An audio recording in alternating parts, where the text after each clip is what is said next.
it is my distinct honor to introduce our distinguished panelists, Ms. Jane Katuga, Dr. Marilyn Tam, and Dr. Susan Hartley. Ladies, thank you for joining us today. Please take a moment to introduce yourselves to our esteemed audience, starting with Ms. Jane Katuga. Ms. Jane, are you ready? Yes, I am. Thank you so much. My name is Jane Katuga. I'm a corporate skills trainer as well as a life and wellness coach. I'm really passionate about wellness, leadership growth, and helping people navigate difficult spaces with greater self-awareness, clarity, and compassion.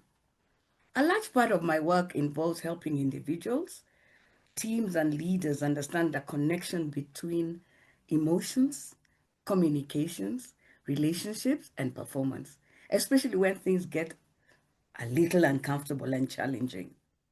Over the years, I've come to realize that conflict is not simply about disagreement. More often, it's about people wanting to feel heard, respected, understood, included, or valued. And because we are human, conflict becomes part of our everyday environment where people work, they serve, they lead, or relate with one another. What interests me most is not just the conflict itself, but how we show up in those moments. Do we react or respond? Do we listen or defend? Do we seek understanding or simply try to win?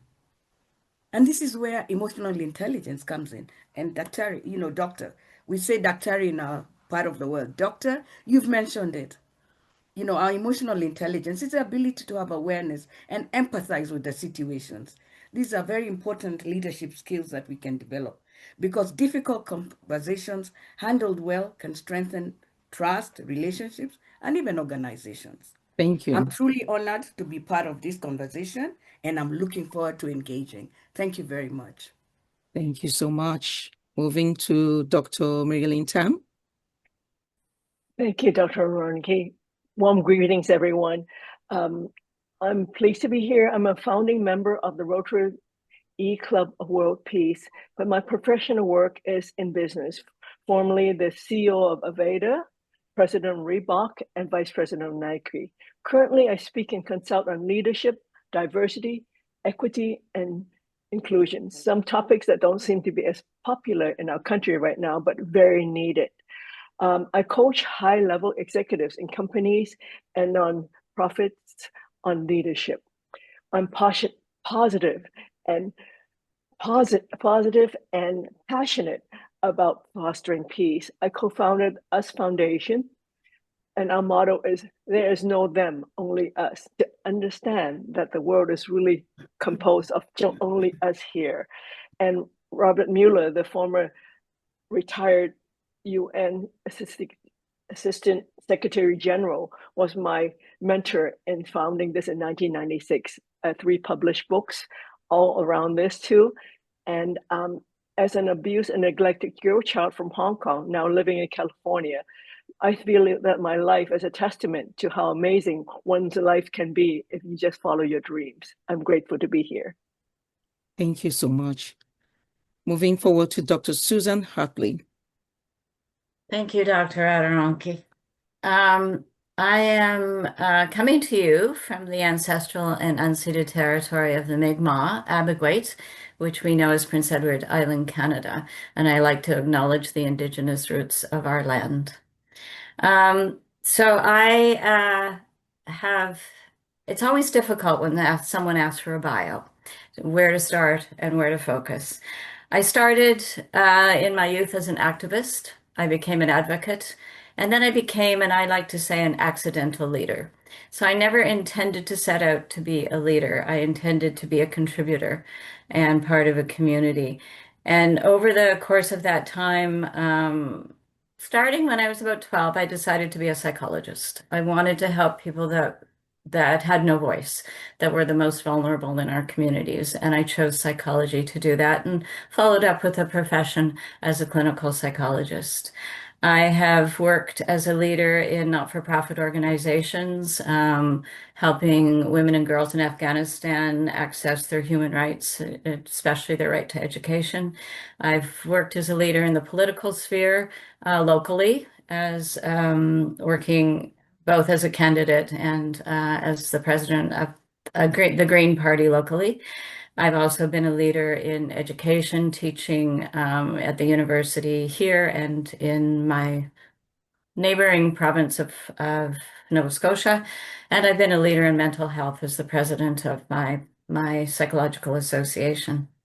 I uh, Currently, I'm a retired psychologist, but currently I focus my work on systems change, whether that be putting forward policies, advocating for change, building awareness, or anything that I can do to reflect where our individual communities are and where the individuals in our communities' needs are. I do presentations.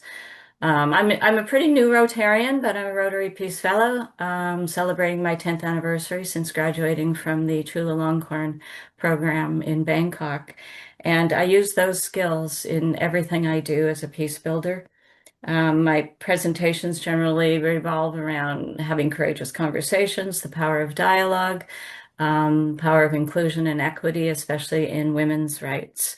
So I just wanted to say about the icebreaker. A lot of people said dialogue, and to me that is key. And the other key thing is my latest superhero is Wonder Woman, and she says we can respond to the crises in the world through fear or curiosity. So our superpower is curiosity, and we'll talk more about that. So thank you very much. Thanks for organizing that and this, and thanks for inviting me to it. Thank you so much.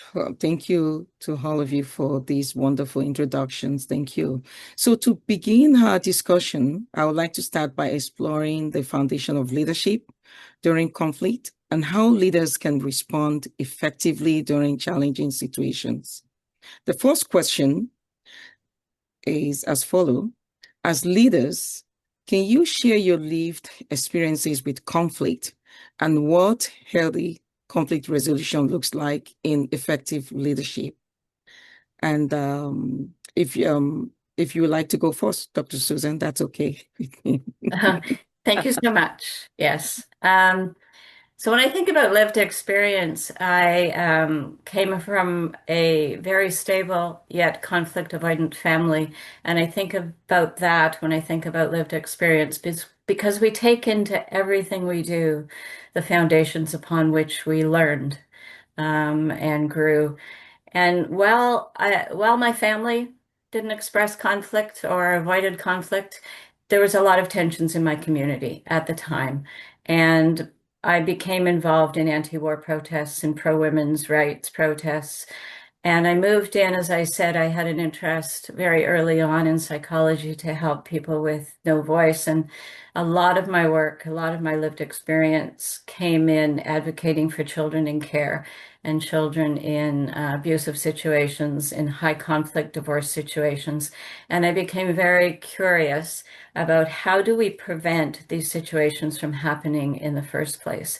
And so I began to do conflict transformation work with high divorce, high conflict families, as well as within the community. There was conflict I worked with between community members and people living unsheltered, and working with the community to find a way to house people that needed housing without the animosity of those people who were fearful of what that might bring. I've also worked in conflict situations within the university between students and between faculty and students as well. And so it's mostly the work I've done as opposed to my own personal lived experience. Thank you so much, Dr. Susan. Dr. Tam, would you like to add to this question? Thank you. Lived experience is a wonderful way to learn. And I like to share an incident relatively early in my career. A few months after I joined Nike as the first vice president, who was a woman and a person of color at Nike. I had just presented the strategy for my division to the vice president of marketing, Rob. He was in strong disagreement with what I presented, and he slammed his hand down so hard on the conference table and swept all the papers off the table. And in his booming voice, he's telling me that he just absolutely does not agree. So it was a moment that I had to learn that I was dealing with somebody who obviously was not happy with what I presented as the strategy going forward in some area that apparently he had a lot of commitment or passion about. So at the time, what I didn't know was he's known, Rob, and I don't give his name because you might even want to look him up because he's very famous later on. But at the time, he was just getting going in his career. His name was Rob Strausser. He was known for his hot temper, booming voice, and a 300-pound frame. A very big and imposing presence. His nickname, I found out later, was Rolling Thunder. I should have known by that time. So how did I react as being a new leader in some area which never had a leader before, and confronted with somebody who was in violent disagreement?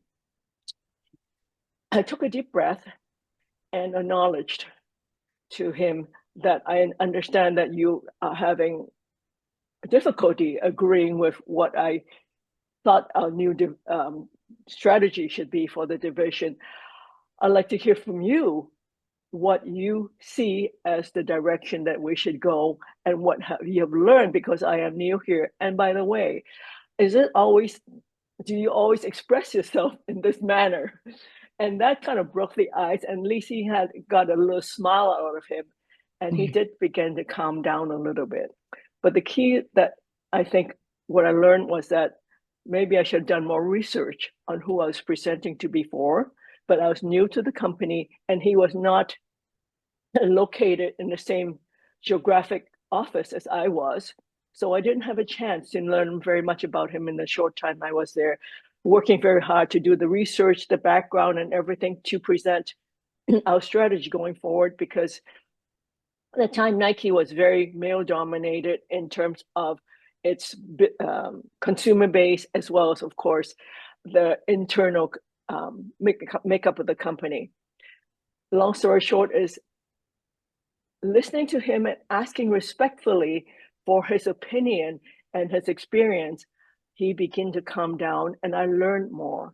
And also then I was able to share with him the research that I've done, and from the market as well as from internally, where we can expand on the market from the 15% we had in women's market to a larger percentage and serve and market that we have not been addressing before. So we actually came away and became, I can't say friends, because I don't think he really is able to make friends, because he has a very high opinion of himself and everybody else was supposed to listen to him, and that's consequently his name. But anyway, so we affirmed and got into a friendly partnership, if you will, and it comes from mutual respect, deep listening, sincere dialogue, and to come to some consensus to move forward. So that's what I learned from this very early experience as being a significant leader in a large company. And also the most important thing for me is to take a deep breath and not to take things personally, because I found out that that's just the way he works. He yells, he screams, and in fact, in the conference later, he upturned the whole conference table. So this is just his nature, and it's something to get used to, coming from a situation where peace and respect was the way I operated, and to confront with somebody whose style was so different, that his first thing was to disagree and be violent about it, and just to provoke people too.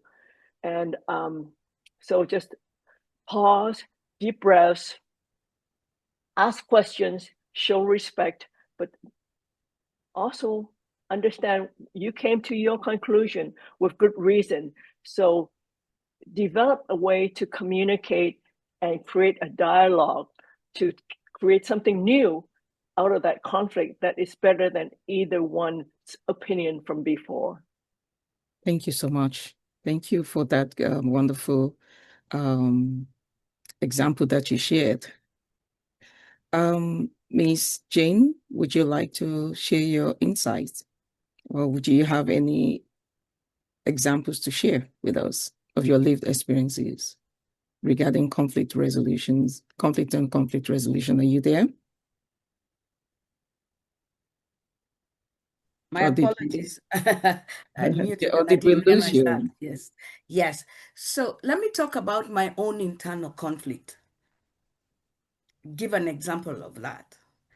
Because of my upbringing and the stuff that I went through when I was growing up, I didn't realize I had a lot of turmoil going on. And I projected it on people. I projected it on others. I projected it on how I listened to people, how I viewed them, how I saw them. So one of the things I got to see for myself when I started going through my own coaching was I didn't listen to people with a view to understand.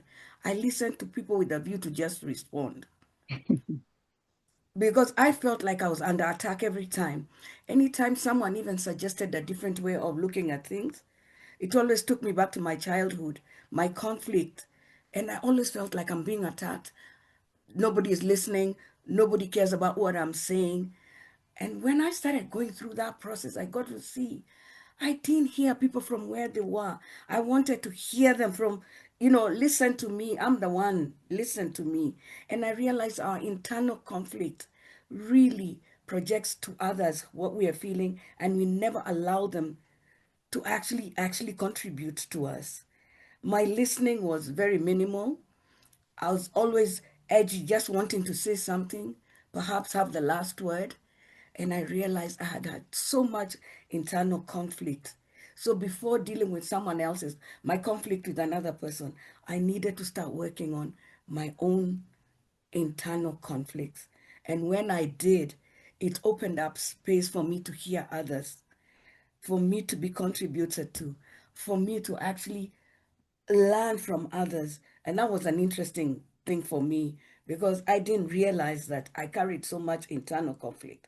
So for those listening, yes, we may not understand or be aware, but we also go through internal conflict. Thank you so much. I do appreciate the vulnerability, the examples that you've shared. I think it's important for people to hear that. And I also, what comes to mind is that people don't forget disagreement or conflict. They rarely forget how, you know, how they were treated or what you did or your reaction to others. So it's good that you've shared this with us and with the audience. I really appreciate that. And as leaders, the goal is not to eliminate disagreements. And I heard that from Dr. Marilyn's examples that she shared. The goal is to create environments where people can disagree respectfully and then communicate honestly and still preserve their dignity, the trust, and and that collaboration. So this brings us to our next question. How do you address conflict while preserving relationships? Because as you know, as leaders, we have to keep going, and we in the moving forward, we need to make sure that we preserve our relationships. Who would like to go first? I can call, maybe Dr. Marilyn, would you like to answer that question? Thank you. Thank you, Dr. Ranke. Obviously, in that example I shared, I was really focused on knowing that we're going to have more conversation, and I need to definitely preserve this relationship with this man who is acting rather strange to me. So the first thing is to show respect, that they have a reason for believing and thinking that they do. And so we have to say, and also not to attack the person, but to address the issue. So to make a separation between the disagreement and the person themselves. So when we make that this distinction, then we can focus on what we're really disagreeing on. It's not about their person, it's about an item or an issue. And so and then ask questions and listen and paraphrase, because sometimes we think we're listening really well, but we have made assumptions that may not be true because we're looking at through our lens, our filter of how we look at things. So we paraphrase the position back to them so that they can hear and understand that we actually are listening and trying to understand, so they don't take it personally that when we're not disagreeing, and then establish and try to find common ground, because there's some reason why we're talking. There must be something between the two of parties that we want. And so how do we make that as a focus and go from there to find common ground to make something better that we both would find satisfy their needs. So it's not to make the other person wrong or to make them an enemy. It's to find a way for us to move forward so that we both feel like that we're heard and we are considered in the solution. Thank you so much. Moving forward to Dr. Susan. Yes, thank you. And Marilyn, thank you very much for your response. I think this is such an important question and such a thought-provoking question. How do we address conflict while preserving relationships? And I was trained in the insight approach to conflict transformation, which is all about transforming relationships. So to me, as I said, this is an exciting question. And it's important to think about how we understand conflict. So when I think about why does conflict happen? Conflict happens, and I think Jane said this, is when we feel attacked, what do? We defend, and we all defend differently. And when we defend, the other person feels attacked by however we defend. And you get this attack thing happening that is conflict. And the way to break that that's a relationship. How do we break that, transform that relationship into something where we can then, as Marilyn said, understand each other, learn about each other, unknow what we think we know about the other, and move towards a relationship in which we may find solutions. Now, I find, and again, like Marilyn mentioned, how do we do that? We do it by respect. We do it by inviting people into a conversation and use the basic skills that we all have of active listening, right? Welcoming people, inviting people, how we time the conversation, being willing to let go of it if the anxiety is just too high. But also that reflective thinking, the using the I, the checking out your assumptions and your understanding. So for me, we need to change that relationship, which is one based in difference, conflict and defending, to one that is learning about the other and really listening to learn. And again, unknowing what we think we know, because often what the conflict is about isn't the issue.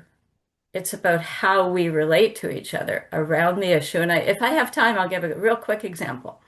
There were two groups of people in, I believe, somewhere in the eastern seaboard, south in the United States. One that was attacking abortion clinics, pro-life group that was attacking pro-choice people. There was violence. And the mediator brought them together, and it took 2 years to do this, but they brought them together. And at the end of 2 years, by listening to learn and by understanding what was deeply caring, the deep care people held, they didn't agree about the issue, but they were going to each other's children's weddings. They were socializing. They were going to dinner to each other. They had changed the relationship, and the violence around the issue had been eliminated. Didn't agree, but they understood, and they were able to move forward with a different kind of relationship. So I've got a little bit outside of your question, but I think you address conflict by looking at the relationship. Right. Thank you so much, Dr. Susan. Miss Jane?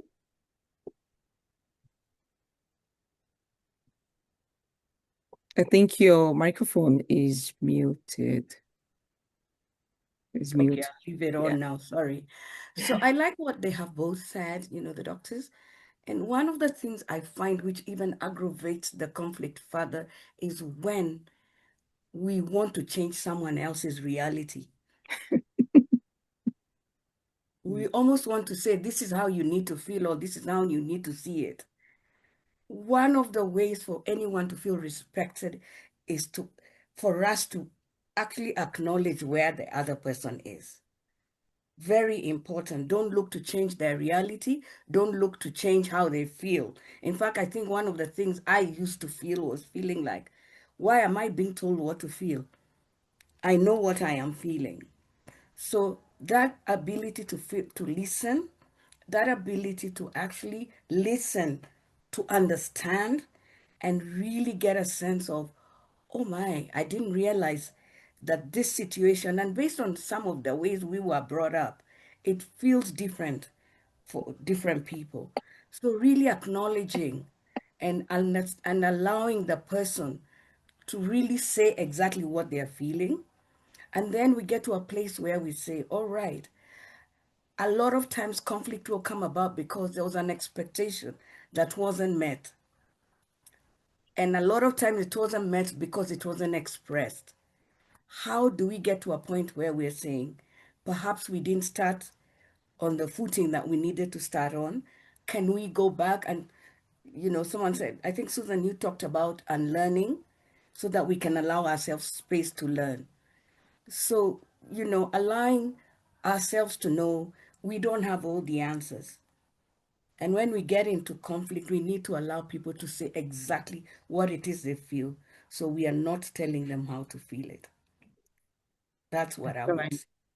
Yeah. Thank you so much. Great additions. Thank you very much for those interesting insights. What I'm getting from this question is that preserving relationships during conflict often require us as leaders to be intentional about how we communicate with others, right? And I like the example that was shared with Dr. Susan. I think that is very interesting. And just to even learn that these individuals, they still attend each other's activity, social activities, very, very interesting. Never heard of something like that before, and you know, this leads us to our next question, because I don't want to waste so much time because we have a lot of good questions out there, okay? And our next question is on emotional intelligence and communication. What role does emotional intelligence play in difficult conversations? And I would like us to, I would like you, panelists, to please, if you could just explain, if you can explain the difference between compassion and emotional intelligence, because sometimes I believe that leaders, we often confuse those. So if one of you would like to take the lead and answer these questions, but also trying to differentiate between emotional intelligence and compassion. Thank you. Okay. Can I say something? Yes, please. Okay, so I feel like compassion is feeling for the person and empathy is feeling with the person. So you might feel something for someone who's lost a loved one. You might feel something for someone who's been in a tight position. But when we are feeling with the person, especially when they're going through a difficult situation in their life, you're helping them see, you're walking the journey with them. So you're allowing yourself to practically just walk in their shoes and say, what would I like if I was in such a situation? So empathy is it really steps in from emotional intelligence. Because when we're talking about emotional intelligence, it's really our ability to control our emotions, our ability to not allow our emotions to be hijacked. And I know most of us have gone through that, maybe all of us, where our emotions were hijacked and threw away all common sense, but its ability to really allow ourselves to learn how to handle our emotions, not let them take over everything. Are there times we get angry? Yes, there are. And what do we do when we are angry? Do we step back? Do we ask for, a conversation to be put on hold so that we are able to take control, take a deep breath and all? I feel like emotional intelligence is so critical in handling a conflict because if you're emotionally intelligent or at least aware, whatever comes from the other person, you don't personalize it. You hear it as something they are going through, and they probably do not know how to contain it themselves. But that only comes if you have really worked on how do I harness my ability to actually control my emotions. Thank you. Thank you so much, Ms. Jane. Dr. Marilyn? Thank you. Thank you, Ms. Jane, on your answer. I feel that, as you said, emotional intelligence is really key to navigating any situation, especially difficult ones, because the understanding how the other person feels and that they have reasons for holding the opinion that they are espousing is key. So instead of attacking the person or responding or reacting in a way that is the first thing that comes up to you, is just like pause and go, okay, let's try to understand why they're saying what they're saying and how do we read between the lines, between their words and what they're really feeling. Like with the example I gave earlier with Rob, his violent reaction to my presentation was because, if I looked at it, was that he was feeling that he needed to establish dominance over the situation. He wanted to make sure that I knew that he used to run everything, and now he is sharing the territory, if you will, with somebody else. And then, but actually, I also understood that he wanted the best for the company. He wanted the best to succeed. So he's frustrated because I'm presenting something that he didn't understand or he was not aware of. So the first reaction he had was, no, this has to be wrong because it's not what I think. So for me to understand that and to say, okay, understanding that he has issues with control and success, being threatened on his territory, how do I assure him that I also want success for the company? I also want him to succeed because when he succeeds, I succeed too. So to find that common ground that we both need to have a conversation instead of saying going back on attack, in which case we both get defensive and we don't hear each other, which is where we would get to the point of having more continued conflict. So is emotional intelligence is the ability to know my own reaction, understand his reaction, and from there come to a new place where we can have a conversation where both feel safe, heard, and able to collaborate. So that increases our chance for success and ensure that both of us have reasons for thinking and believing the way we do, and how can we find a new way. Thank you so much, Dr. Maylene. And moving forward to Dr. Susan. Thank you. I think this is very interesting. The approach I take to conflict transformation, emotional intelligence is key, and using emotions is key, not to avoid them. So emotions are key in recognizing that somebody holds something really dear and really important and that feels attacked. And in order to get to what is really important to them, we have to use and reflect on the emotions. So emotional intelligence is perceiving emotions in yourself and someone else.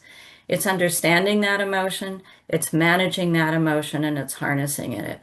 And in the approach that I take to conflict transformation, the first step is noticing your own reaction, noticing someone else's reaction, wondering about that reaction and asking a curious question about it.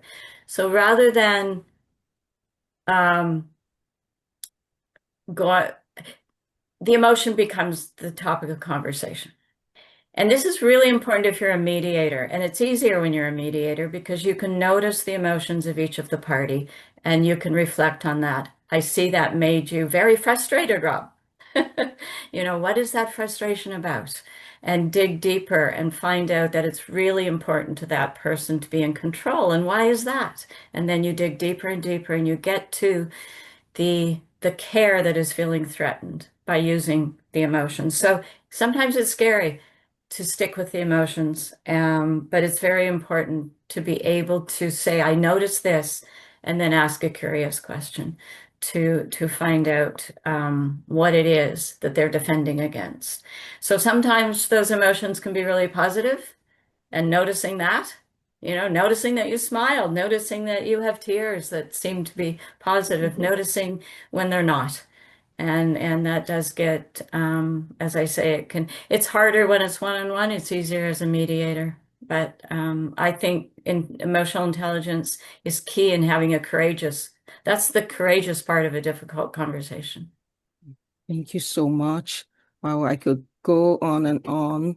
Um, when it comes to discussions regarding emotional intelligence, is actually one of my favorite subjects, in leadership and conflict resolution.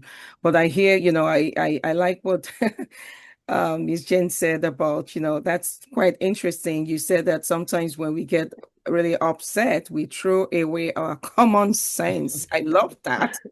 I'll keep that in mind, okay? And I also like what Dr. Marilyn said in regards to just, understanding the other person is key. It's very important. We need to be intentional about that. And Dr. Susan also said that in regards to EI, emotional intelligence is, using emotions as a key and perceiving those emotions and being able to manage those emotions. We need to notice our own reaction. We do body language and asking curious questions. Thank you so much. Appreciate that. So emotional intelligence can often determine whether conflict escalates. We all need to make sure of that as leaders or move toward understanding and resolution. So during moments of tensions or crises, leaders are often expected to remain calm, even when emotions are high. Okay. This leads me to our next question. So how can leaders remain calm and constructive during difficult conversations or crises? I know you've given great examples, but now let's focus on the emotions, remaining calm.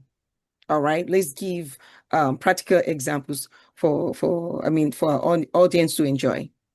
And Dr. Marilyn, would you like to go first?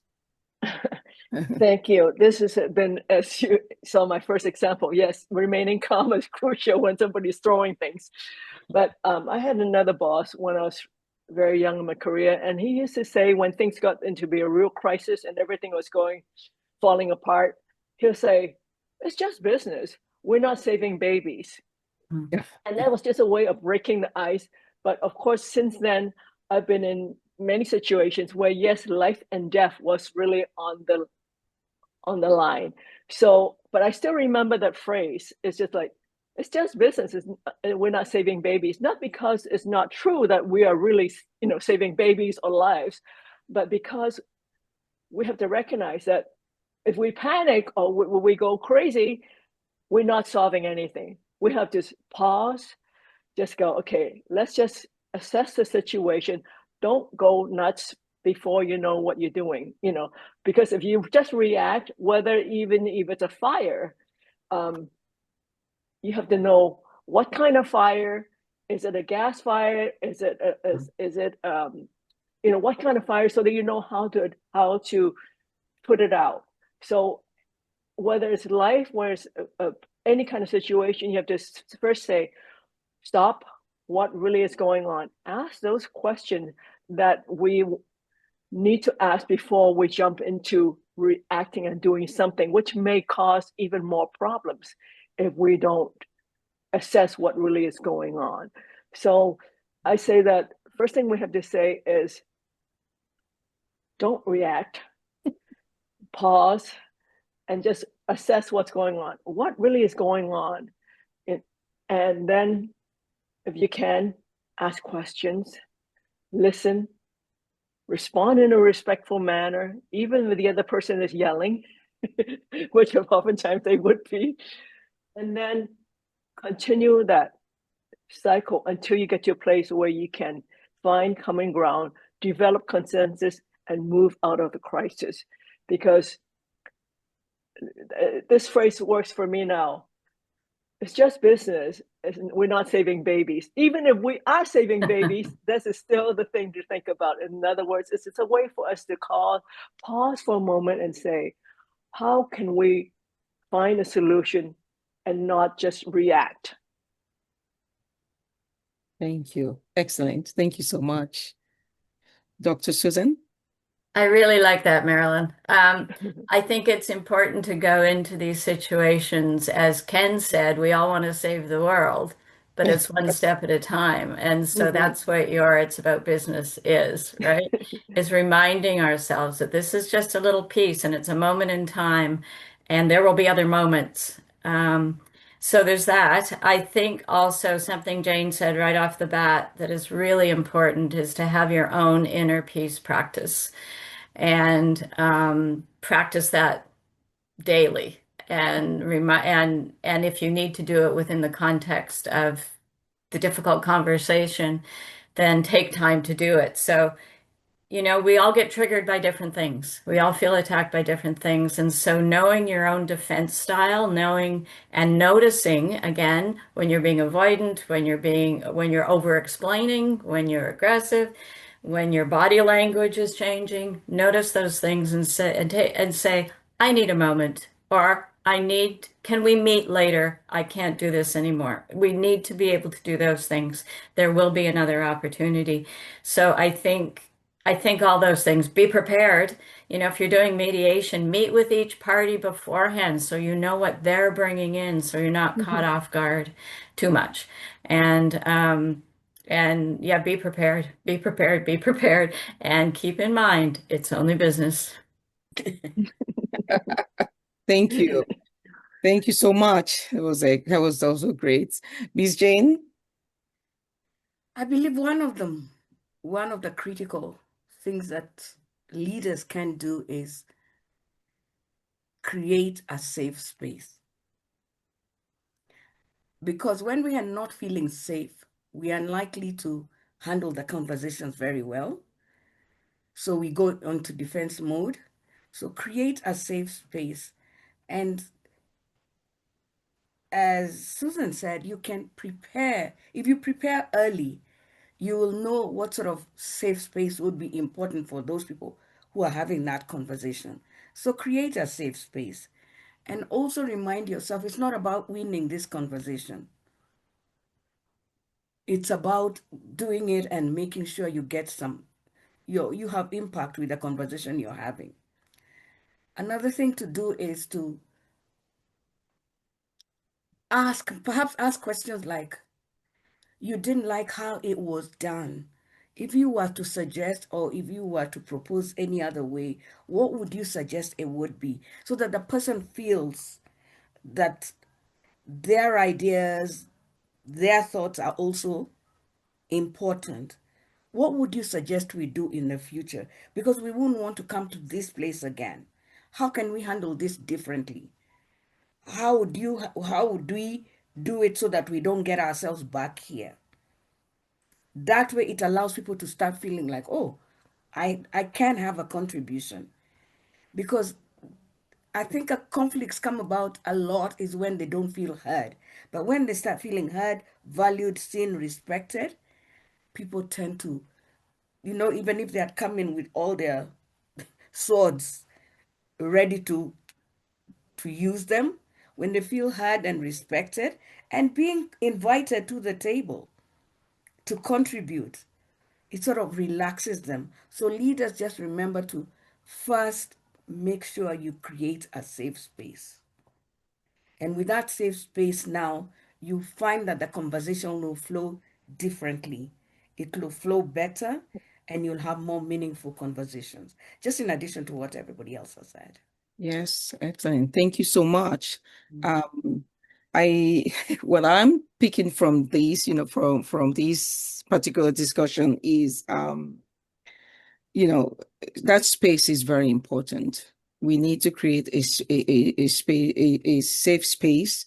And that inner peace practice, which Dr. Susan referenced, Dr. Marilyn, which I believe we will discuss later, is also very important as leaders. We need to pause. I believe Dr. Marilyn had said that, we need to recognize that if we panic, we are not saving anything. I like that. We need to stop and ask questions. And I also believe that Dr. Susan and Ms. Coach actually, Ms. Jane actually touched on that briefly as well. And something that I also really like was what Dr. Susan said about as leaders, we need to know our triggers. It's very important. We need to know our triggers. We need to, be very, we need to understand our body language, when we're talking to people, our facial remarks, nonverbal remarks is very important, all right? Because people can read different meanings to that.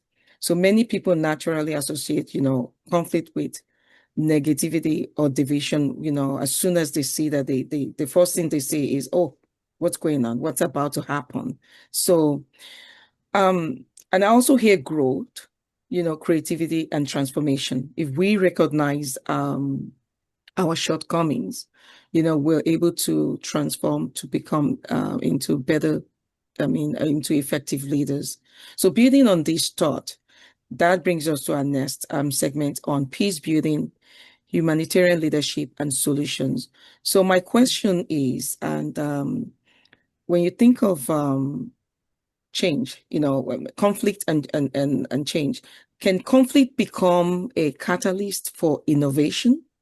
And also, can conflict become, which I believe you've mentioned, can it result to positive change? And I believe it can. And if it does, can you give us examples, maybe based on from your lived experiences?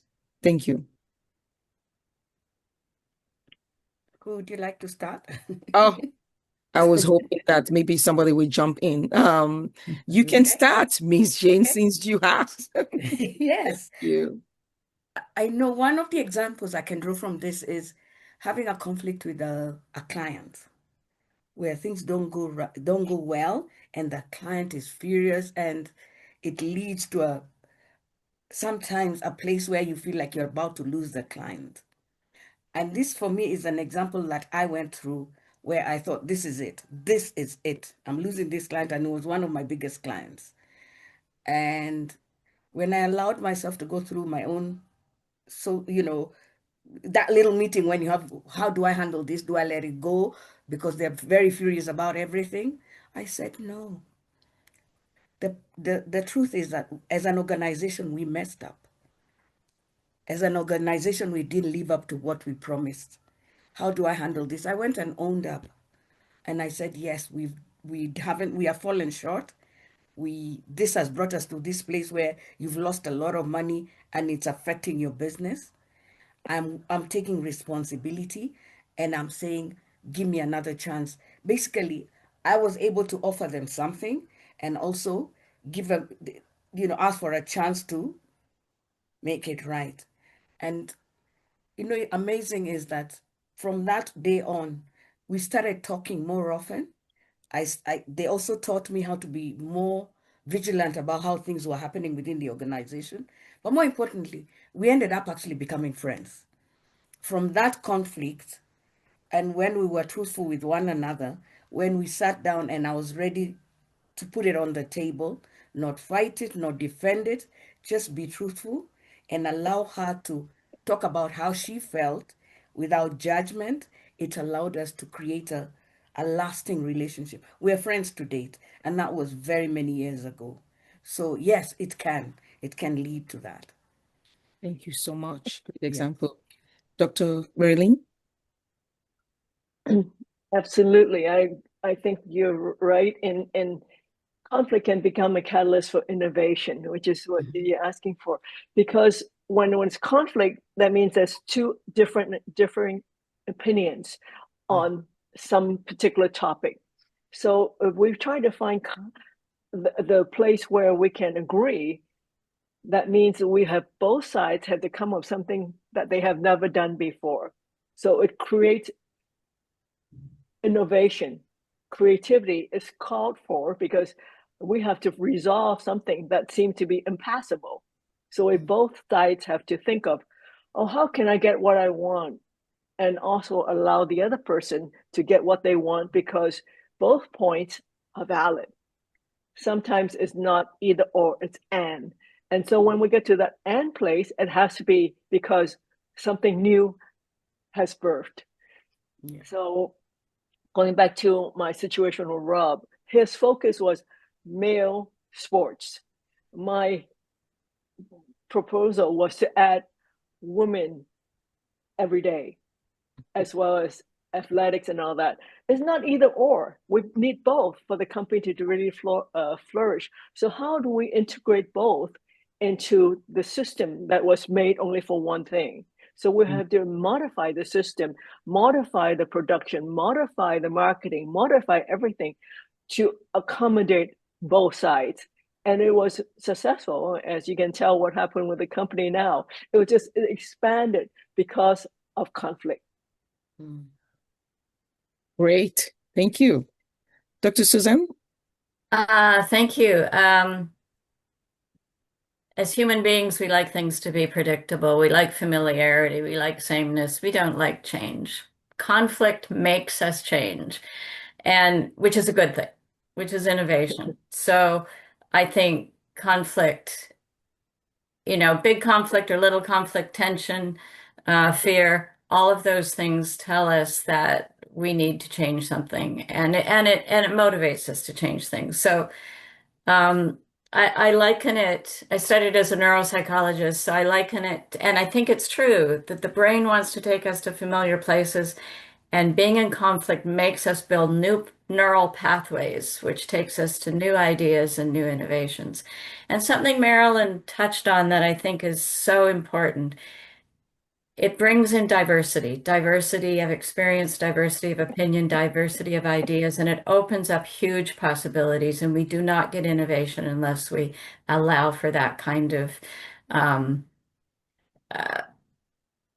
mix and conversation and sharing of ideas. And so instead of saying, what if something bad happens, which stops us in our track, we say, well, what if something interesting happens, right?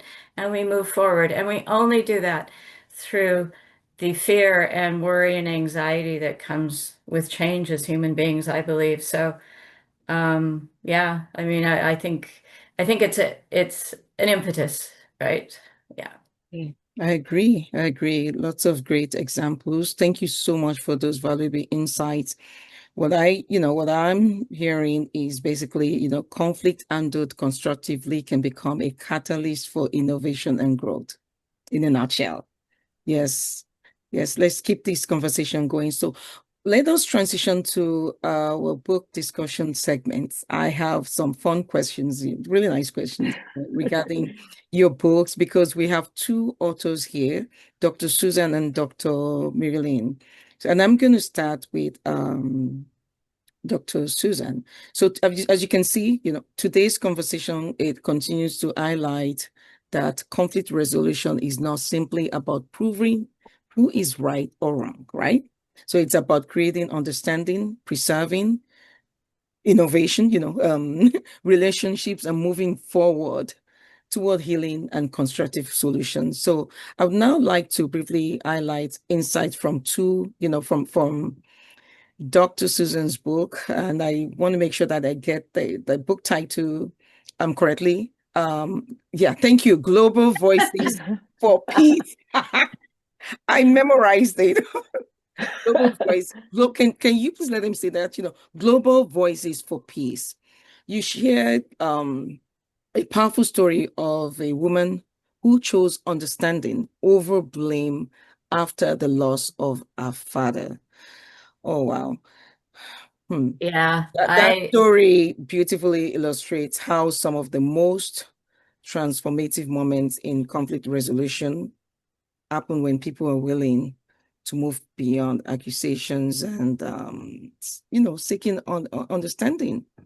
So let's can you just share that story with us, briefly, and then I would like for you to give us practical steps that leaders can take to move teams from blame toward understanding and resolution. Thank you so much. Yeah, thank you for this opportunity. This is one of the most powerful stories I've heard over the last few years. And the woman's name is Jo Barry, and she's a woman who lives in England. And 40 years ago, her father was killed by an IRA bomber in the tube station, I believe. And 25 years ago, the man got out of prison for that. He was identified. And she decided she wanted to meet with him. Mm. And she was meeting with him, and she said, so she met with him, and she said he was terrified. The look on his face was terrified because he expected anger, blame, and everything we can imagine. But she went into that curious, with curiosity. She wondered what was the value or passion or belief that he had held at the time that made his actions seem to him acceptable solution to the problem that he saw. And so they met, they talked for hours. She got to know him. And now, since that, they travel worldwide and have been for 25 years. They established a organization, and they go into communities and places, regions where there's high conflict, and they create the same kind of dialogue. So most recently, they were in the Middle East, and they brought Palestinian and Israeli people together to talk about, at that level, about curiosity. How do people decide the actions they take based on what they believe to be true for them, what they're passionate about, what their beliefs are, and that's such a small. I just want to say she says, can we let go of our need to be right and make the other person wrong? Can we let go of our need to blame and shame? Instead, can we be curious and listen to the other? Can we open our hearts to hear their story and make them human? And so now they work in partnership to reduce the opportunities or the occasions in which these things happen, these events happen. It's amazing. Thank you so much for sharing that story with us. It's incredible. Go get the book, audience. Incredible. And So just to something Jane said, she talks about you have to have unbounded empathy for both yeah, sides. yes, Yeah. yeah, yeah. That could also be related to forgiveness. What do you think about that? Mhm, Right? Yes, Yeah. mhm. Oh, that's very tough. much so. Yeah. Thank you so much.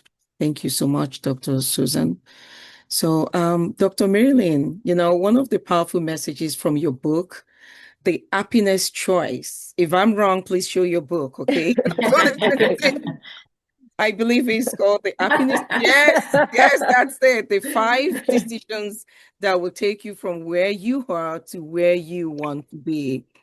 Wow, the idea, you know, what stuck with me and actually resonated with me is just your idea that true resolution often begins with inner peace first.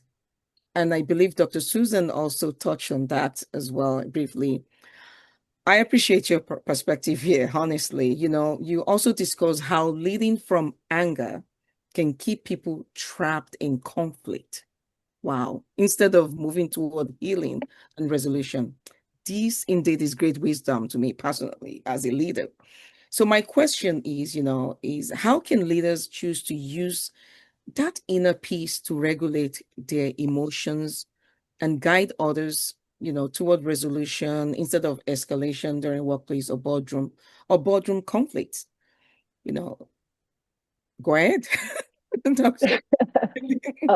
Absolutely. People generally, before we learn about inner peace, meditation, or what do we want to call that time when we take the quiet moment to ground ourselves before we go into reaction.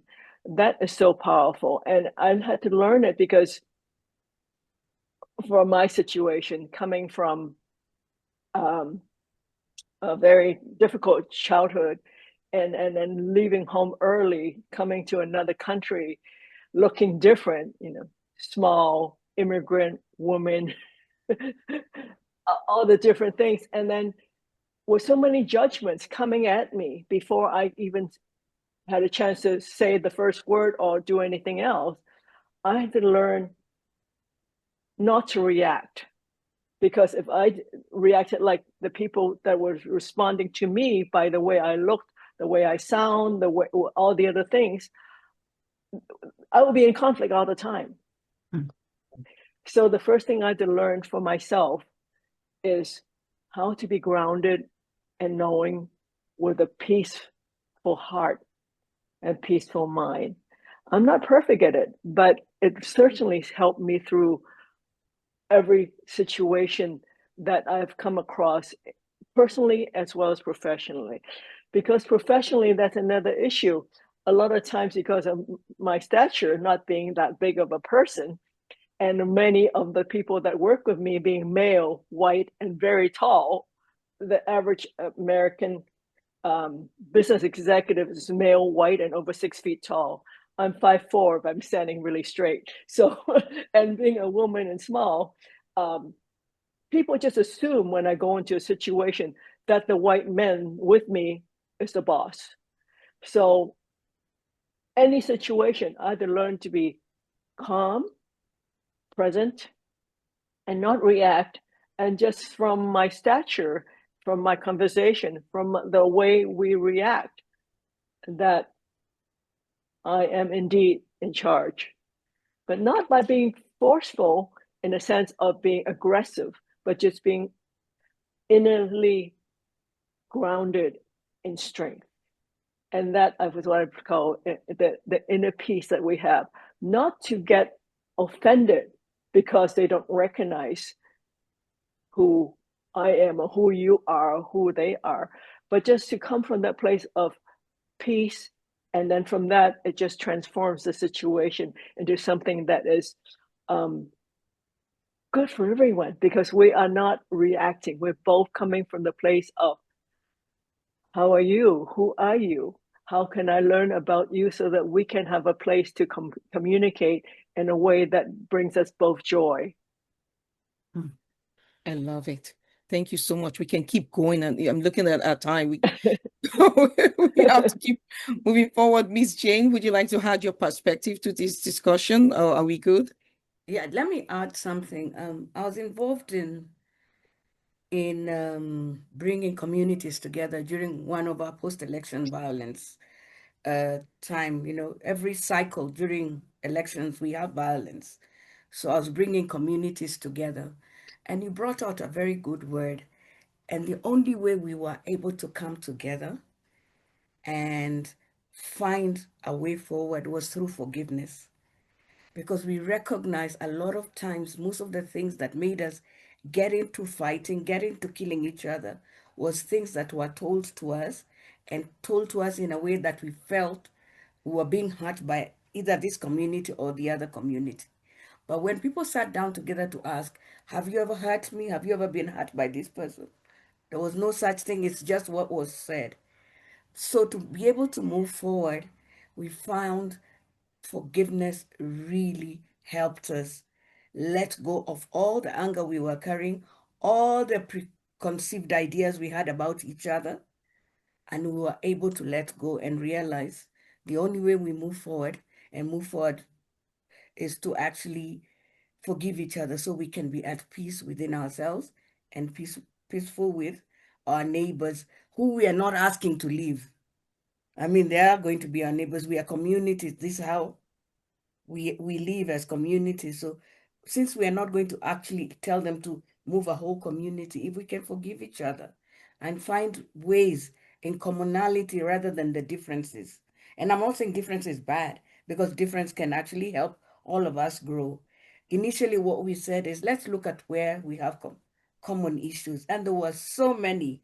So by the time the differences were being discussed, there were non-issues. So that way I find forgiveness really came into play, and it worked magic. Thank you so much for that contribution, Ms. Jane. So in the interest of time, I'm going to jump into the next question, which is, if you can just briefly answer this question: how do cultural differences influence conflict resolution? And starting with Dr. Susan. Thank you. I think Jane touched on this a little bit, but one of the forefront women in peace building was Elise Boulding, a Quaker, and she said that everyone we meet is different than us in some ways, and we have the opportunity to connect with them through peace or through conflict. And so I think cultural differences are there, as Jane said, right? We are different in every way. So they add to conflict resolution. They enhance it. But we need to learn. We need to be open to learning and unknowing what we think we know about differences, and be listening to learn and bring that in and choose peace, choose curiosity over defending and shutting our ears. There is so much to learn from each other that will make better solutions and a better world. So that's really quick, because I know we're out of time, but every culture has its history of how we manage conflict, and it's important to learn about that and to know that, whether that's truth and reconciliation or whether that's community meetings or whatever, we need to learn to create that safe space that Jane talked about earlier. Thank you. Dr. Marilyn?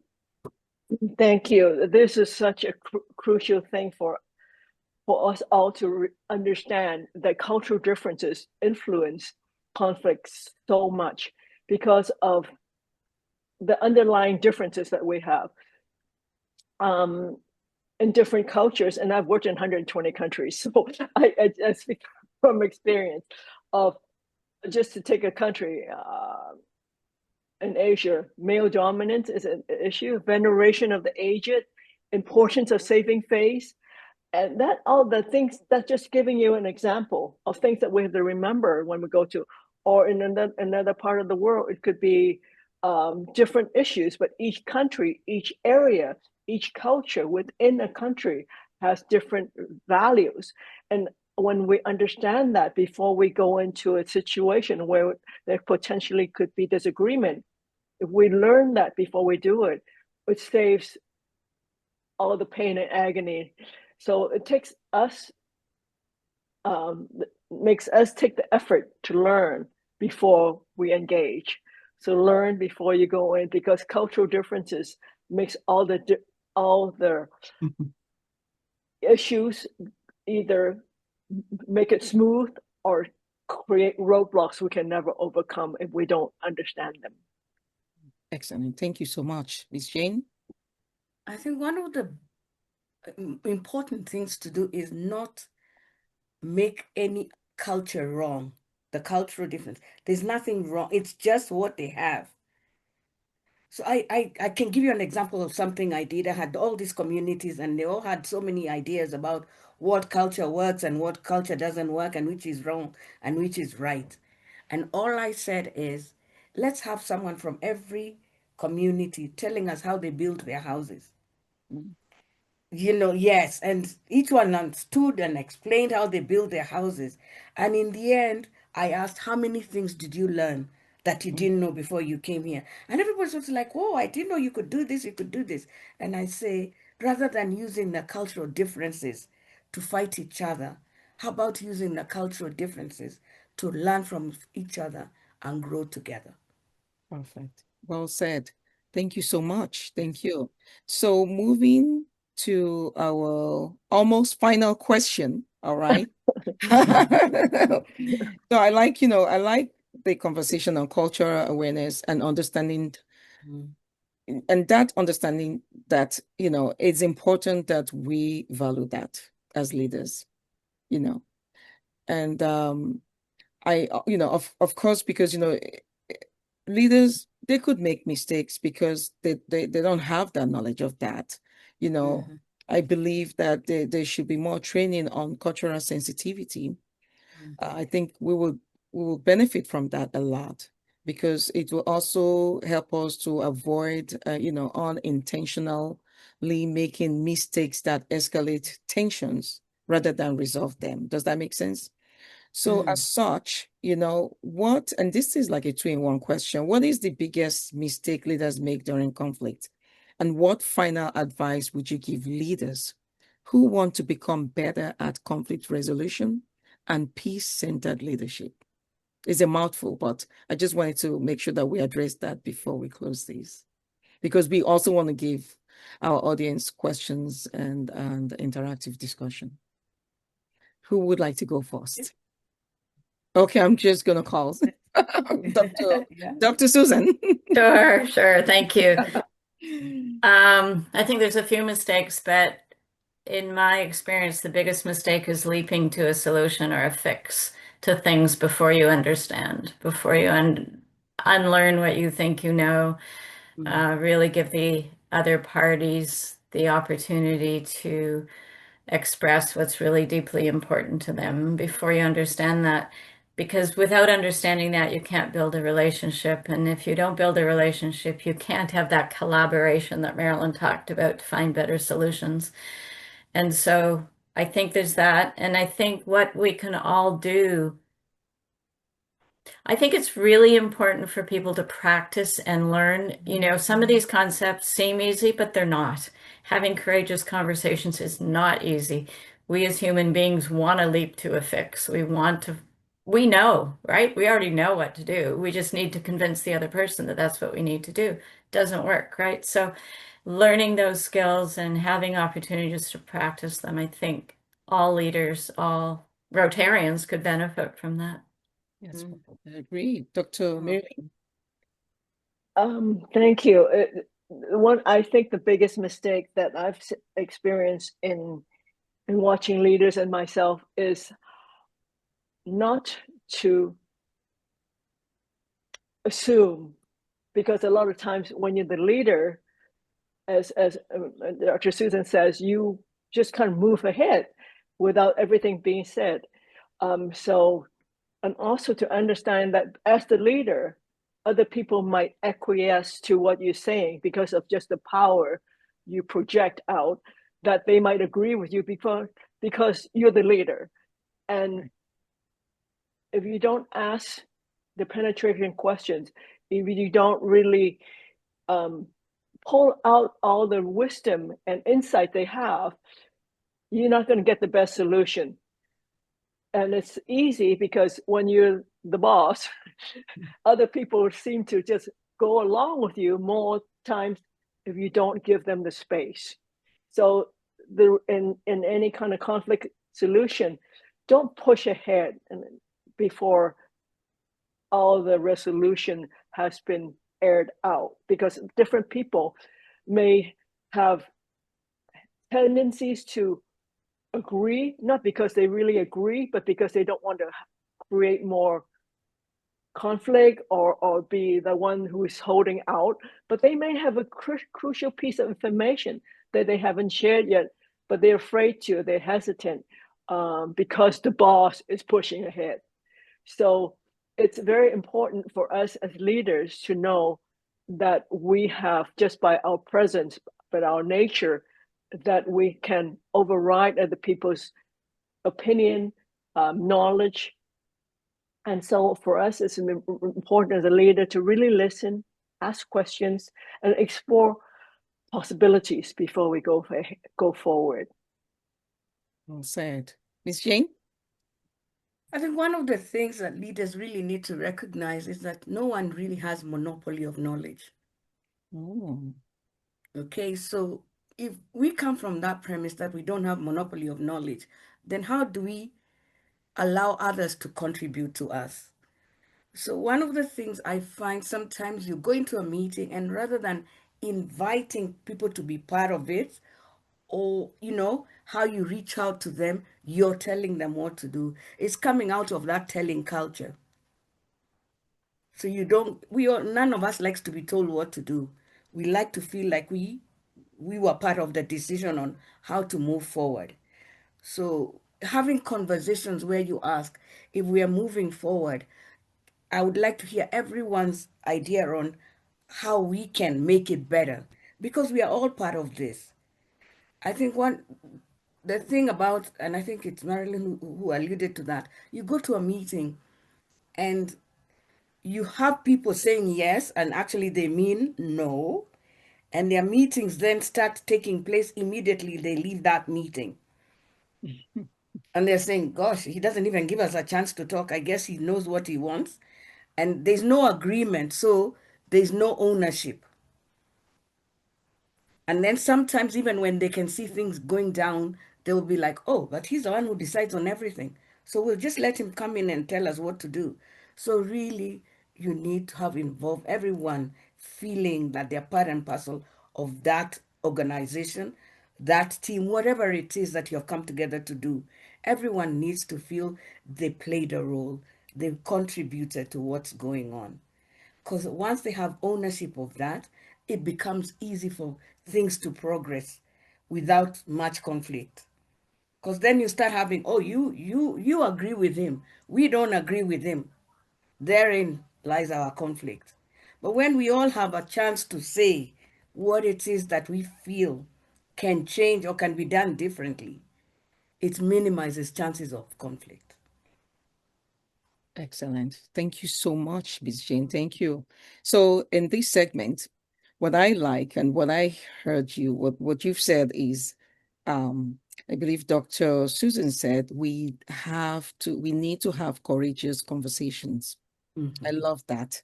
And then Dr. Marilyn, I believe you said, allowing others to share crucial information is very important for the team, for an organization. And then Ms. Jane, you said, no one has monopoly of knowledge,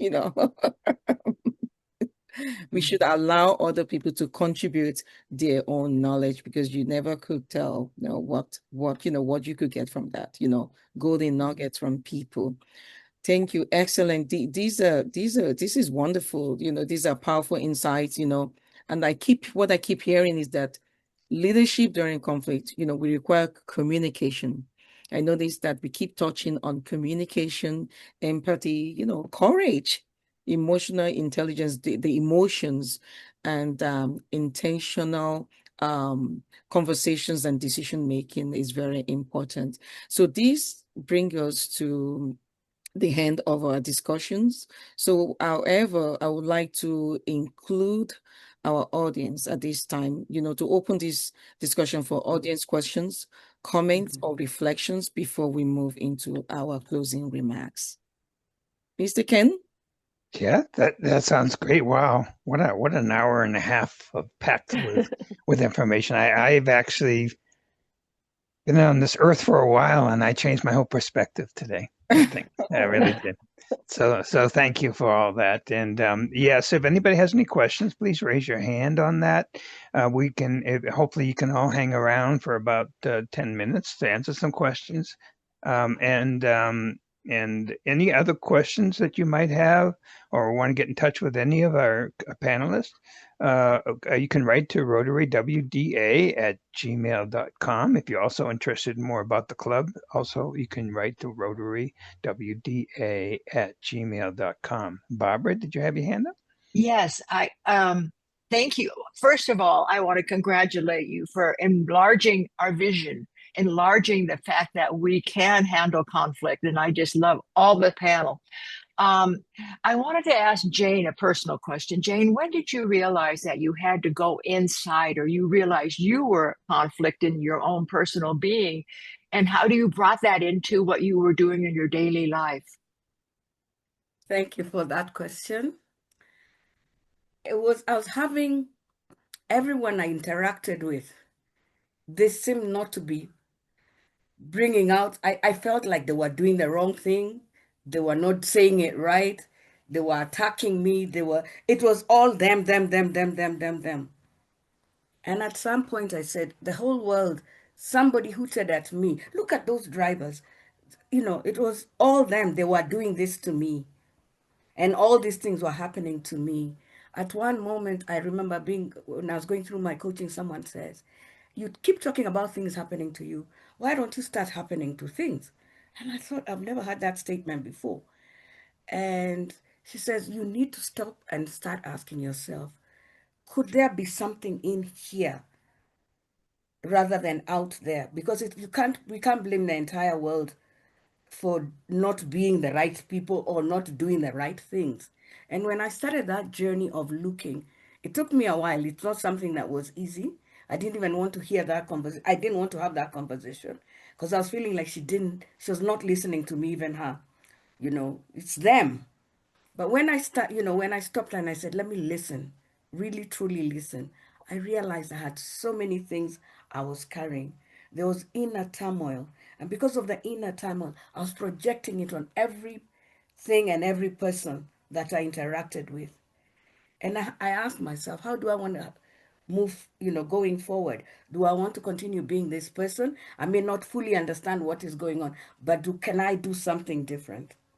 And the minute I accepted that I needed help, the minute I accepted that I needed to relook the way I see life, it helped me in opening up to see what I do. And actually, after I went through all that coaching, is when I realized there are so many of us out here who probably are going through the same thing. And I decided this was going to be the journey I want to take. Help people just have that self awareness. We say awareness precedes change.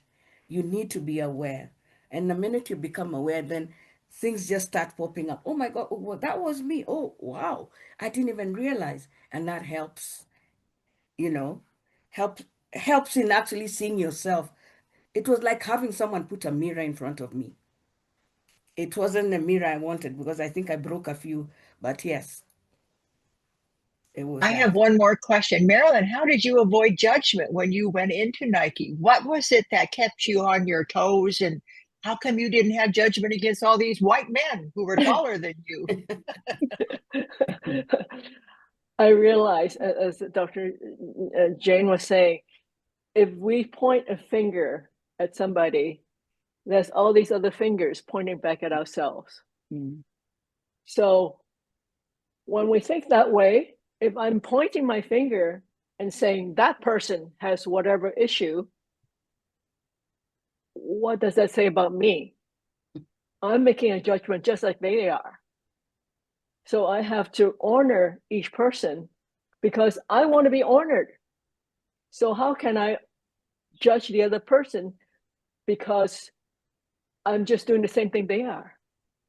So that's something I learned early on from my childhood. For just because I had a challenging childhood, and there I learned from there that making judgment to anybody, even if they look obviously wrong, is not going to help anybody. Thank you. Any other questions? Susan, what motivated you to write the book? I can hardly wait to buy it on Amazon. All right. Wrote All the right. title Great. down. And all the proceeds, by the way, are going to two not-for-profits working in peace. So just put that out there. Global Voices for Peace. What a title. I was Your turn. it was April 2 years ago. I was sitting there reading all the things we were all reading, social media and news and all the negativity and conflict and crises in the world. And I thought, as a Rotary Peace Fellow and a Rotarian, I know an awful lot of people in the world building peace, as well as different organizations I've been involved with. So I reached out to people and I said, what do we need? What does humanity need to do to bring peace to the world? Tell me in 300 words or less. Most people wrote 600 words. So anyway, I had maybe 4 people out of 110 say no. And they all sent me what they thought. And what motivated me to do it was, why are we not talking about people working in peace? Why are all we hear is what's going wrong in the world? We're not hearing about all. And I believe in everyday peace builders, so it's a book for everybody. You can read it and they can say, "Hey, I can build peace today. I can do something today." So that's my motivation. Plus, I'm so grateful to Rotary for having me a Rotary Peace Fellow. I think it's a gift. It was a work of joy for me. So Thank you. Thank you. Thank you. And We have we wouldn't be in Rotary without Sylvia Whitlock. And here we are, all women in Rotary. And I'm there you just so go. grateful. Thank There you you. go. Yeah. we have two questions here. I'm sorry if I mispronounced your name, but Muke? Muke? Are you there? Muke? He maybe isn't unmuted. No, yeah, he's unmuted. Maybe we can read the question. Can you read the question so that our panel Okay, answer the question? and we can also go to Sam. Can you have any questions in the chat that we should address? And then we'll get to Tatum in a few minutes. I have one question for our wonderful leader. How did you become such a model panel leader? I mean, most panel leaders give their opinion, but you haven't done that. How did you avoid bringing in your wealth of knowledge because you have a doctor's degree?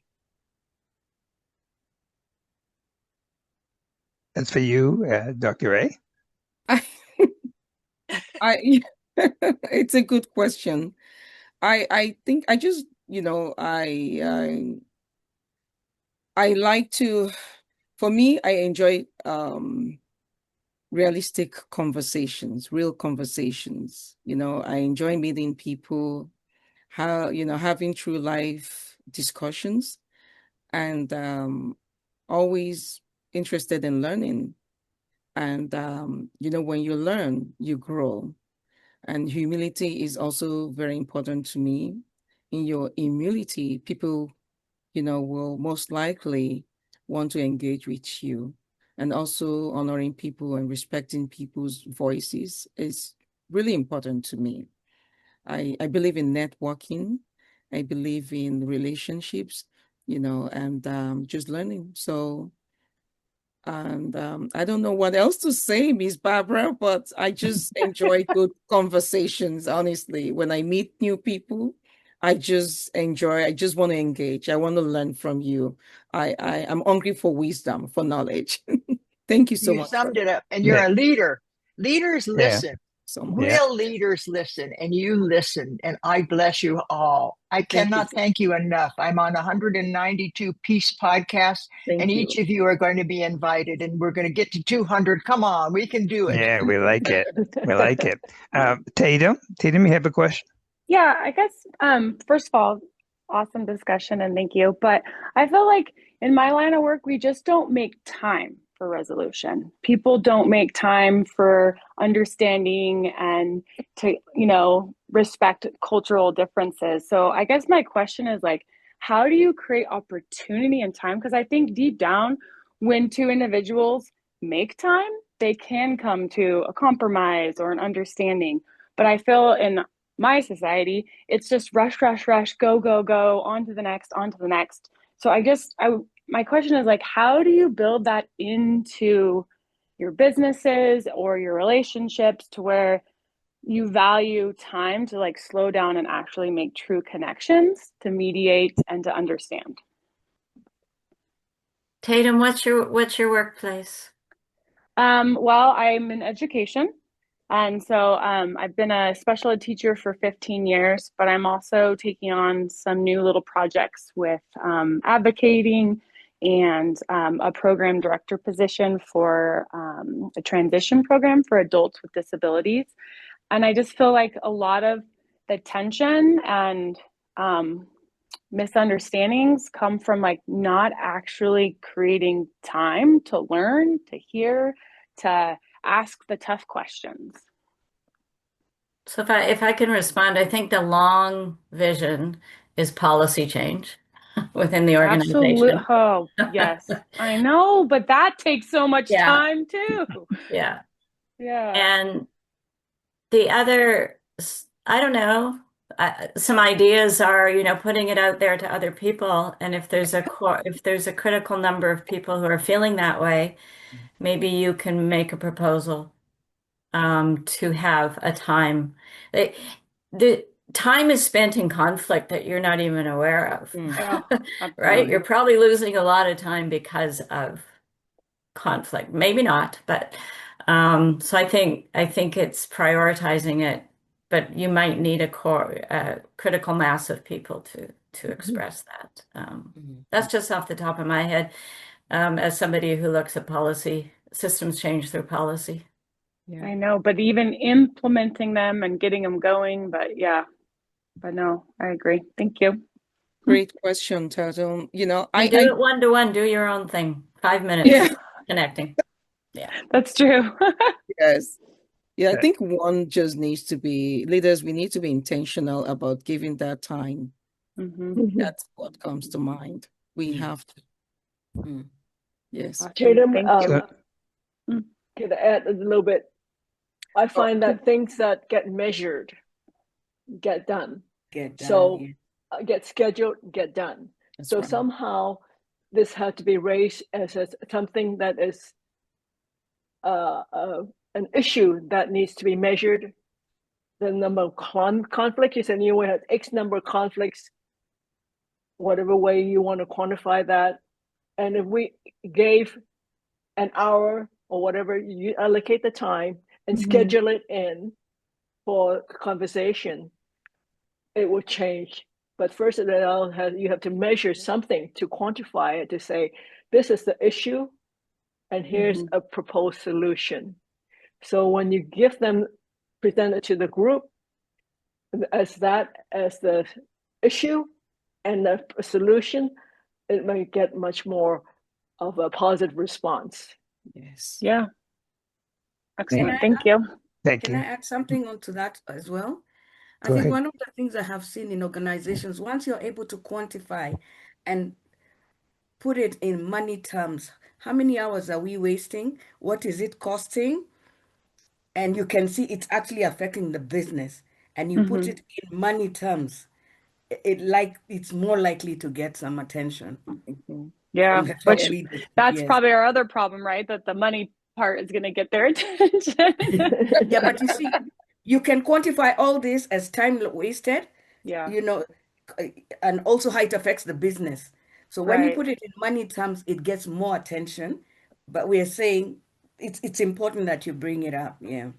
Awesome. Thank you so much. You're most Barbara. welcome. Barbara. Thank you. I'm going to offer a suggestion.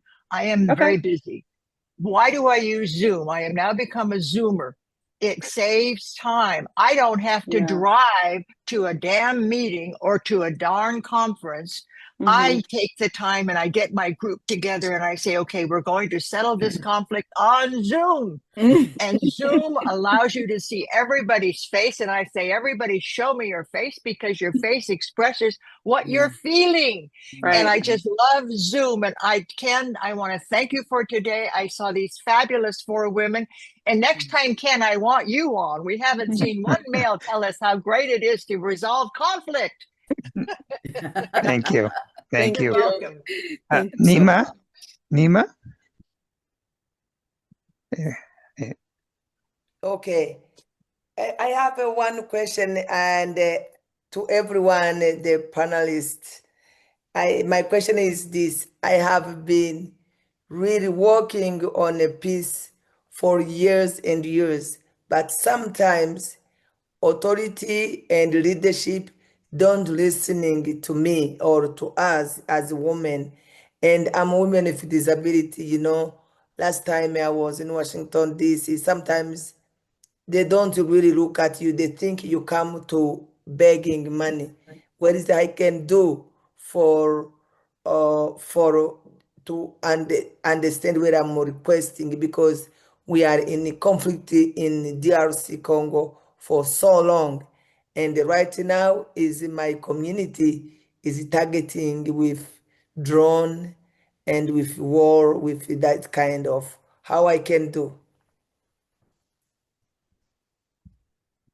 That is my question. Thank you. Anybody want to answer, Nima? I would just say that protracted conflict is clearly the most difficult. And finding power in allies in organizations. I don't know if you know Peace Women Across the Globe, but it's a very strong organization of women around the world working in contexts such as yours. And so finding that support and that allyship, and also finding allies, as much as I hate to say it, with the people who they will listen to, who authority will listen to.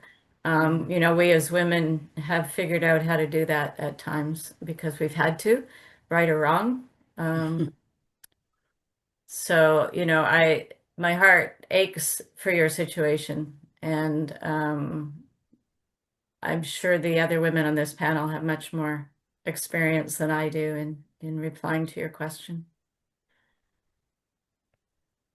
Anybody else want to tackle it? It's probably goes back to the beginning of time, the answer to this question. Yeah. Yeah. Ken, Tatum has appeared. I know that she's live. She was wanting to ask a question earlier. Okay, is she here? No, she's gone. She's gone mute. Okay. Do any? I do. I was thinking here too because we didn't tackle this question, this answer. What if you are a mediator between a conflict and you fail? Because this is a problem, as Nima has, and I see here in Colombia, it's been going on for decades, and there's constant failure. What happens when you fail? As a mediator, do I step myself out of it and try to say, okay, maybe we can find somebody else to mediate it because I failed at it, and then I have to deal with my own inner feelings too that I failed, so. Anybody have thoughts about when you fail? What do you do? I'd be curious as to what you mean by failure, and I would ask the two parties what their experience was, because something may have shifted in their thinking. Something may have shifted. It might be minuscule. It might not be the issue you went in with, but there might be some understanding or some shift, and there may not be. And they may have feedback about what might have worked better. So I would do a debrief with them. I would go, and maybe not you, but somebody that they both feel that they can talk to at that level with trust. Yeah, I think that may be the case at that point because, failure means to me you basically didn't get anywhere, Yeah. Can I say something to that? I think your big win was that people came to the table. Yeah. That's your first big win, that people came to the table. They may not have heard what they wanted to hear, because that's what we might call a win. And perhaps this is a time you either come in with somebody else or you get somebody else to do it. But for me, just coming to the table tells me there's something they're looking for. And that's a big win, that they're willing to discuss, they're willing to sit around and let's have a discussion. Good point. Okay? It's a good point. And perhaps it's just going back to the drawing board and asking, could we just first agree, what is it that we are looking for? We start with the end in mind. What do we desire to have at the end of all this? What's the outcome we are looking for? And perhaps then we can start working backwards to see where that leads us. So you haven't failed. You had a big win. They came. And I'm sure it wasn't a one-day meeting. It was several. So those are big wins. Yeah. Okay. Very good. Barbara? Can I say something? Yeah, Barbara, go ahead. Sorry. For me, I would also go with just what Coach Jane has just said, that the fact that you had people in your group attending that meeting, that's a big positive. I'd break it down further to identifying people within those groups that can be like your go-between to the community. Sometimes you'll find maybe people of one religious belief would be comfortable to have someone who shares the same faith. You may have people maybe from one demographic place that are comfortable. Whatever reasons they are, you can use that. Maybe they're neighbors, maybe they're friends, maybe they're relatives, and they find it easier to just form even smaller groups that are manageable. And then from there, task them to support the cause so that they can own the whole process. Because, of course, for any project to be successful, it first must be embraced by the community. Mm-hmm. The community must feel that this is important to us, this is going to help us, and we want change. That change can only happen, and even for any policy to be actually put into effect, the community must embrace that policy and own it. I think that's how I'd go about it. And for what it's worth, you did not fail. Yeah, I like that. Great point. Thank you. Thank you. We have 2 more questions, and then we'll probably we could go on all day, and we may have a second session. We need to talk about that. But Barbara. Yes, I just wanted to share that that's why I co-wrote the book Revolutionary Conversations, because conversations can be very revolutionary. And our acronym in the book is SHARE: Stop, Help, Ask, Risk. And you don't go to risk until you totally have asked all the questions, and then you go to explore. So stop, help, ask, risk, and explore.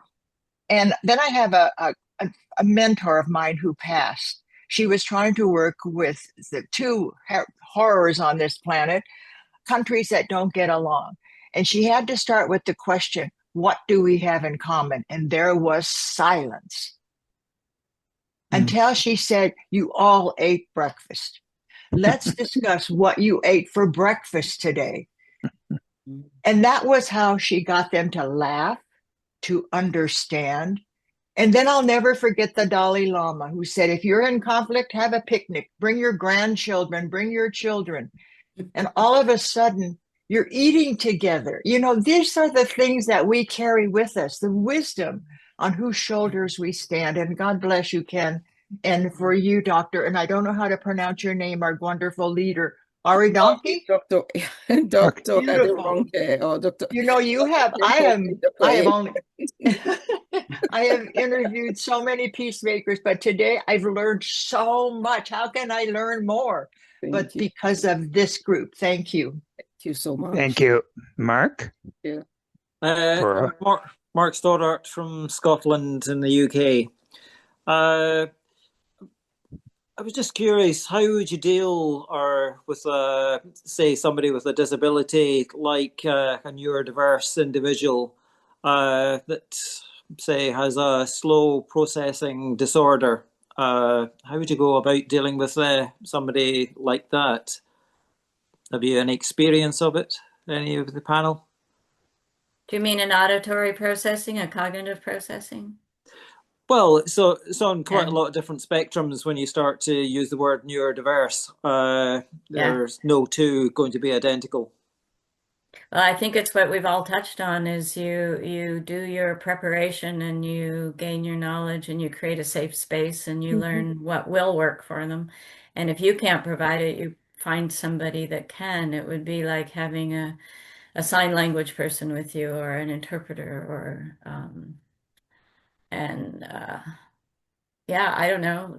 Marilyn and Jane. Have you any experience in dealing with it? Well, I have, being a psychologist, I've worked with people, you know, on the autism spectrum and people with auditory processing problems or deficits, and yeah, it's what we've been talking about. You listen to learn, and you don't take in what you think you know about them. You learn about them before you even start. Okay, thank you. I think one of the hardest things to do is to walk into such a space without any preconceived ideas, you know, empty, That's one of the hard one, but that's important at that point, so that you're hearing them from what they're saying, not hearing them from what you think you know. So that's important to remember. Yeah. And if I can add to that, Ms. Jane, and also not focusing on their disability, but Ability. just being intentional about understanding what the problem is. It's very important. And as Dr. Susan mentioned earlier, sometimes we may need to include a specialist who works with that specific population. Just on a lot of occasions you won't realize, and obviously it's a disability that is not there, and you won't pick it up and you won't realize. Yeah, so checking in The with person them is time. got a slow processing disorder, and Yeah. it takes them a long time to be able to understand something. And like myself, if I get, say, a big long email, initially I'm like, oh dear, and then I'll read it, and I don't know why, but I sleep on it, and somehow or other it puts it all back into place. And then the next day I seem to be able to understand it, and then I can reply back to it. But I would just get overload if somebody just goes, but nobody would realize that. And you don't pick that up straight off. Mark, that's called the 24-hour rule. And I use that all the time. If I can't do something, I say, give me 24 hours and I'll be back. Having worked with challenged children that are separated from regular schooling because they have some kind of disability or other, I found that when we work with these children, what we do is just ask a question and wait for the answer, and come from that level. Whatever the response comes, we bring ourselves to that level of response, whatever it is, and relate from there. So if they can tell us what it is that they are able to absorb, we can go there. But we could just ask a simple question and wait for the answer and see what we get back. And then the next step is to build from that level, whatever that level is. Is it a one-word answer? Is it pointing at a screen? Is it moving the head? What is it? So it just depends on what kind of disability we're talking about, and just working with them of that. And as Susan says, if we're not able to do that, we bring in a specialist in that area. But it's just starting from just a simple entry level question and seeing what comes back, and then going from there. Yes. So Dr. Aderonki, I'm looking forward to see how you're going to summarize this week. Yes. Yes, because I was, I know I was looking at the time and I'm thinking, wow, we can go on and on and on. And I'm looking forward to a part 2 of this conversation, ladies. And I would also like to take, I believe Ms. Barbara, you had suggested that maybe we should bring a male into this conversation. I would love that too. Maybe Mr. Ken can join us in that conversation. So, or any other, guest panel. But yes, but before I do my closing remarks, our distinguished panelists, in one word or maybe a statement, how would you want us to end this conversation, starting with Ms. Jane? Yeah, this is what I would say to end it. The question is not whether conflict will come. The question is who we become when it does. Excellent. Dr. Marilyn? I would say to know that conflict is a natural part of life, and how we embrace it and resolve it is how we grow. Love that. Dr. Susan? My ADHD made me miss the question, but I think if I was to leave with some words, it would be that we all have the capacity to choose peace, to be driven and directed by curiosity. And we all experience fear, and we need to notice when we're overwhelmed by fear. Take those and develop those individual practices. Right. Excellent. Thank you so That much. answer the question you asked? I don't know. Yes, you did. Thank you so much to our guest panelists. So today's discussion reminds us that leadership is not about avoiding conflict, but about responding with wisdom, empathy, communication, and respect. Also, conflict resolution is deeply connected to trust, understanding, choosing that inner peace, and peace-centered leadership. We have learned that conflict does not have to lead to division. When approached with emotional intelligence, communication, respect, conflict can become an opportunity for growth, for innovation, for collaboration, for healing, and positive change.